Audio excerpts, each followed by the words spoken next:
Advocate സേനാപതി വേണു, ഔറംഗസീബിൻ്റെ ശവകുടീരം സാംബാജി നഗറിൽ നിന്നും മാറ്റണമെന്നാവശ്യപ്പെട്ട് ബജ്രംഗ് ദൾ പൂനെയിൽ പ്രതിഷേധ റാലി സംഘടിപ്പിച്ചിരുന്നു.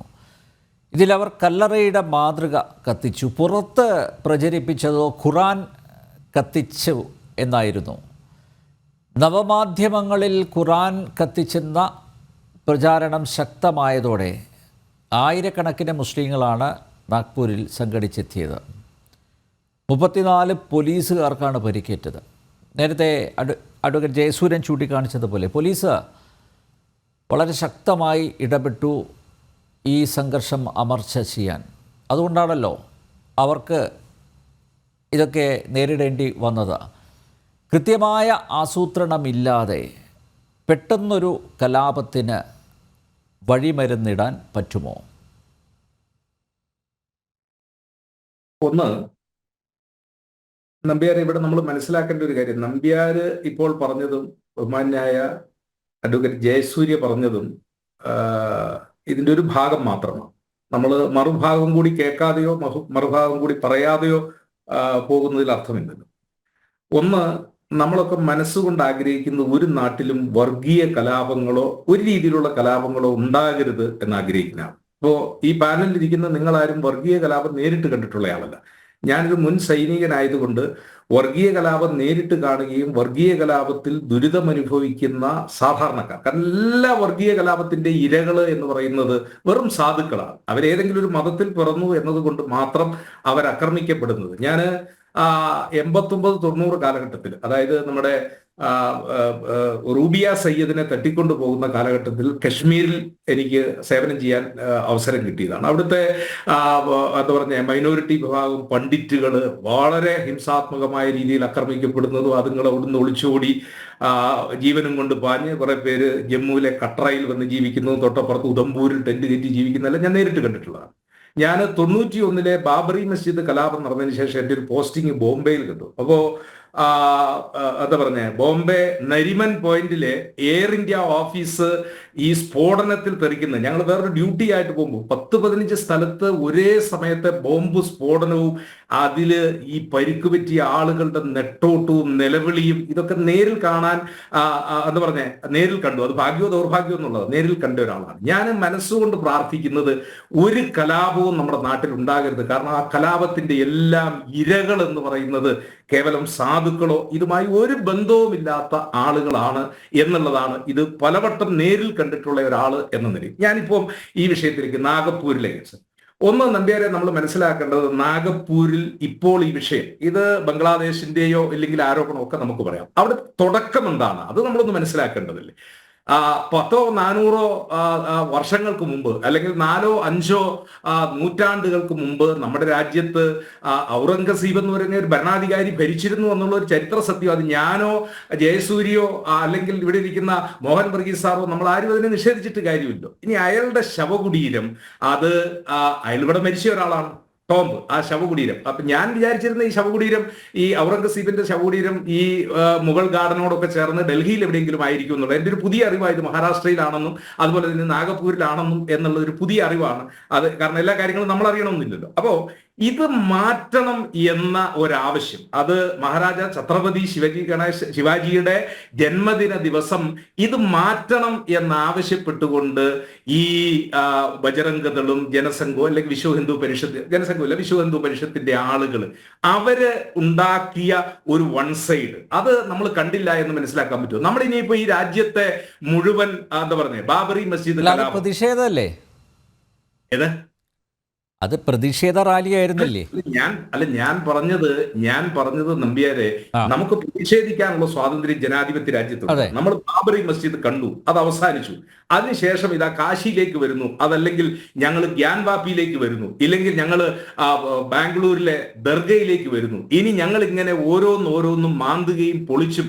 ഞാൻ RSS പണ്ട് മാന്തിയതിനെ പൊളിച്ചതിനെ പറ്റി ഒന്നും പറയാനില്ല അല്ലേ താങ്കൾക്ക്? പണ്ട് മാന്തിയതിനെയും പൊളിച്ചതിനെ പറ്റി ഒന്നും പറയാനില്ല. അല്ല, ഞാൻ ചോദിക്കുന്നത് 300-400 വർഷങ്ങൾ. അത് മാത്രമല്ല, കോടതിയുടെ ഇടപെടലല്ലേ അഡ്വക്കേറ്റ് സേനാപതി വേണു? എന്റെ ചോദ്യം, രാമജന്മഭൂമി പ്രശ്നം അത് കോടതിയുടെ നിരീക്ഷണങ്ങൾ, കോടതിയുടെ കണ്ടെത്തലുകൾ, കോടതി വിധിയുടെ അടിസ്ഥാനത്തിലല്ലേ ഇങ്ങനെയൊക്കെ സംഭവിച്ചത്. അല്ലാതെ നരേന്ദ്രമോദി നേരിട്ടിറങ്ങി അവിടെ ക്ഷേത്രം പണിയുകയായിരുന്നില്ലല്ലോ. അല്ല നമ്പ്യാരെ, ഒരു കാര്യം നമ്മൾ മനസ്സിലാക്കേണ്ടത് 1991 പാർലമെന്റ് പാസ്സാക്കിയ ഒരു നിയമമുണ്ട്. അത് നിലവിലെ ഈ എന്താ പറഞ്ഞ ആരാധനാലയങ്ങളുടെ സ്റ്റാറ്റസിനെ കുറിച്ച് അത് അവിടെ നിൽക്കട്ടെ.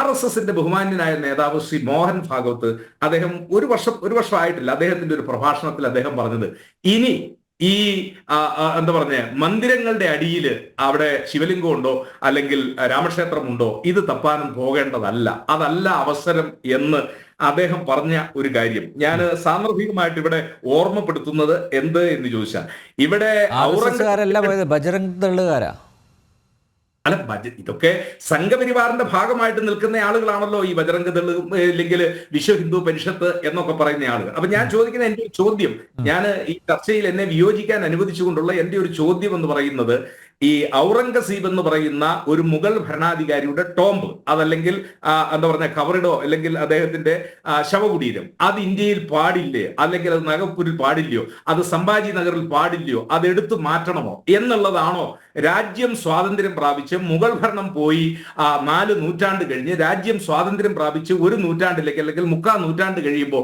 ഇനി അവിടെ ഇത് വേണ്ട എന്നുള്ള ആ നിലപാടിലേക്കാണോ നമ്മുടെ രാഷ്ട്രം പോകേണ്ടത് എന്ന വലിയൊരു ചോദ്യം ഇവിടെ നിൽക്കുകയാണ്.